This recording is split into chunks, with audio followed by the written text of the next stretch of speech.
everybody, this is Michael Kazmierski-Dunn, if you guys don't know who I am, and welcome to episode 50 of the Blind Piper Reacts series.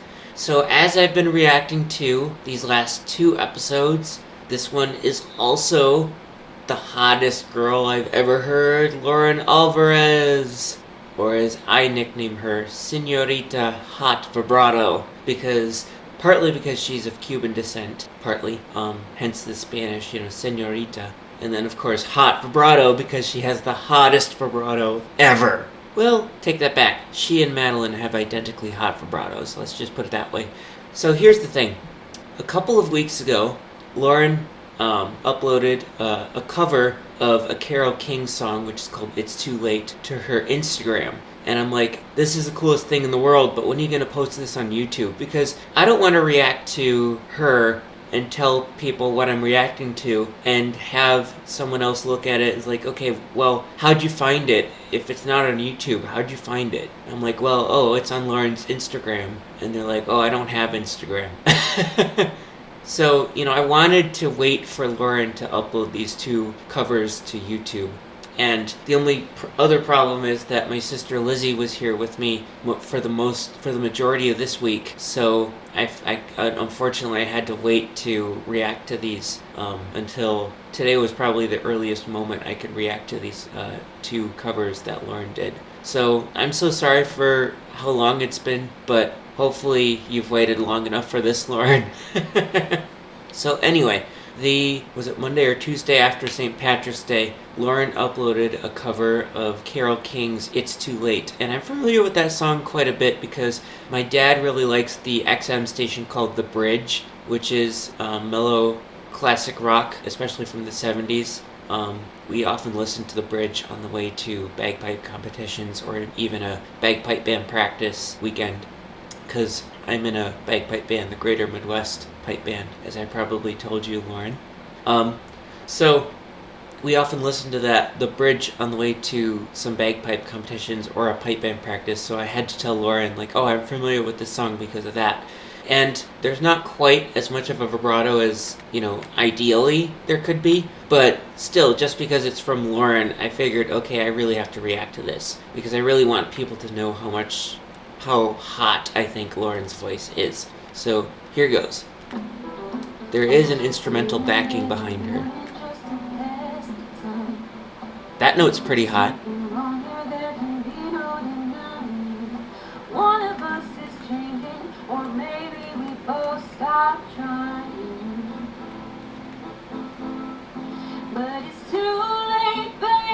There you go.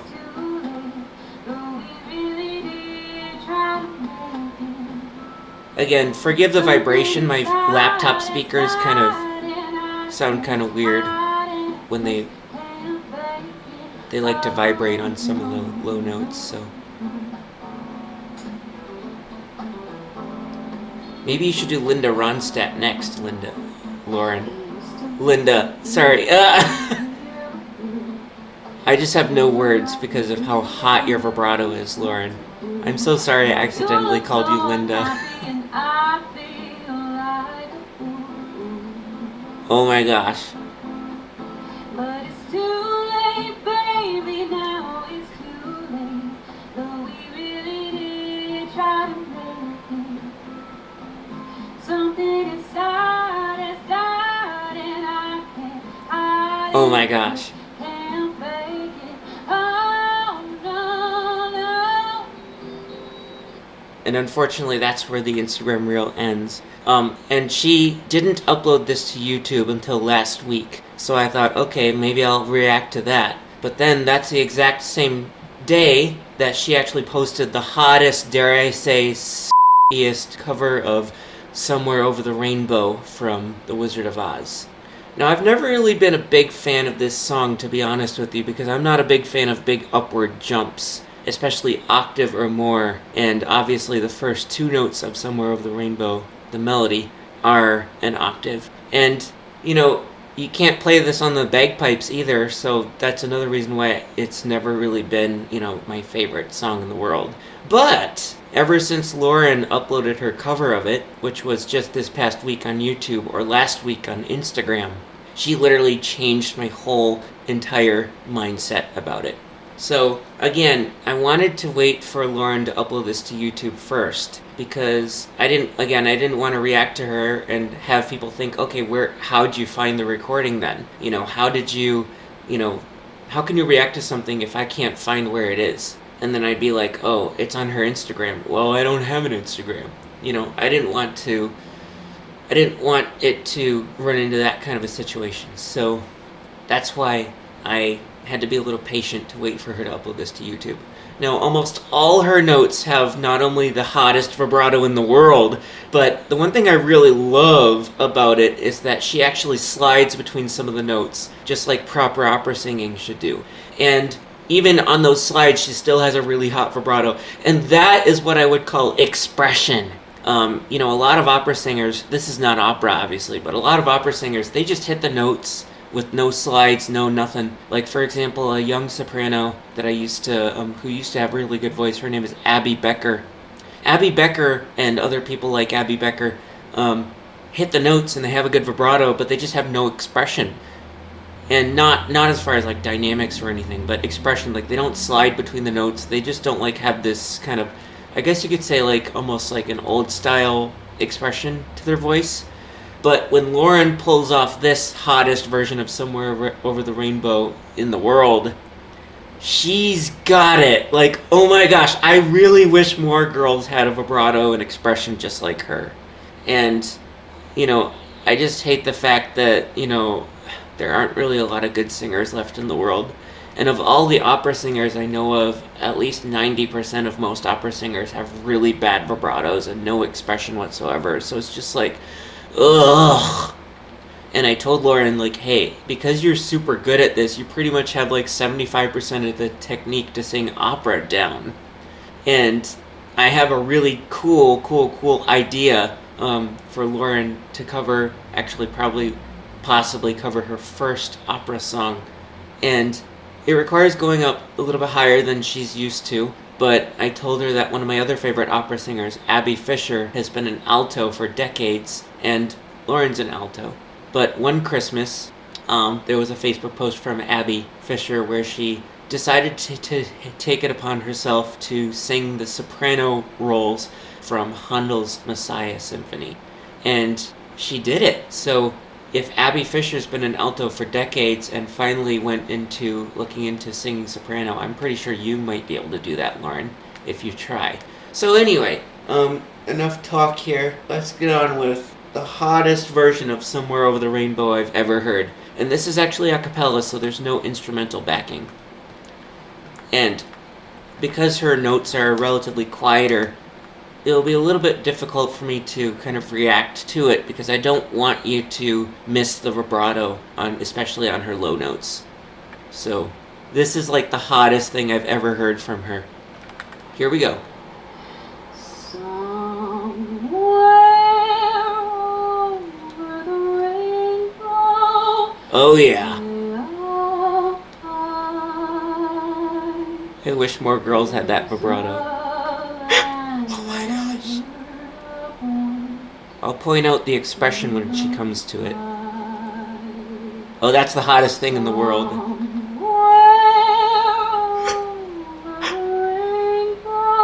I get this serious Thai elephant feeling as I described in my Abby Bailey reaction. Here it goes. There you go, you got it. That's what I'm talking about by the expression technique. Notice how she has a vibrato even on those slides.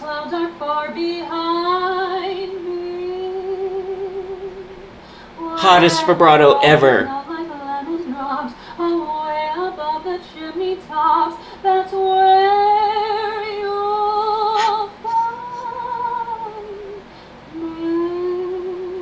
There you go.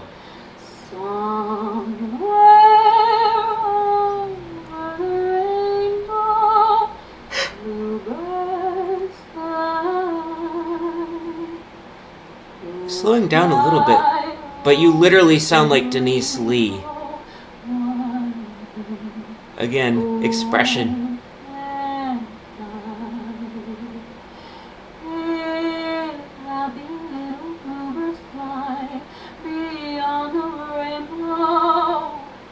There you go.